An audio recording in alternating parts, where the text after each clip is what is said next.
দেহ এখন কিন্তু মা বাইরে গেছে। আমি যদি হঠাৎ করে ফোন কাইটটা দেই তাইলে ভাববা যে মা আইছে।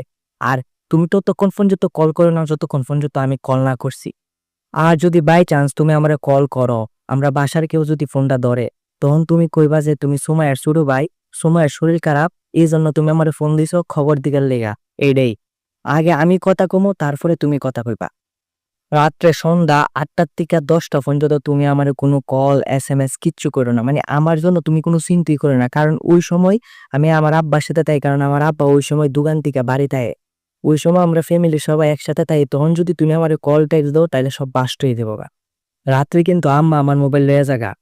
তখন যদি আমি আমার দাদার মোবাইল বা আমার আব্বার মোবাইলটা তোমারে অন্য মোবাইল থেকে টেক্সট বা কল করি, তখন তুমি কিন্তু আমার মোবাইলে আবার কল, মেসেজ করো না।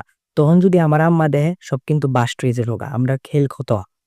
তুমি যখন আমারে আগে কল দিবা বা আমি যখন তোমারে আগে কল দিমু, তুমি কোনো সময় আগে কথা কইও না। কারণ আমরার বাসার ফোন সবাই ধরে।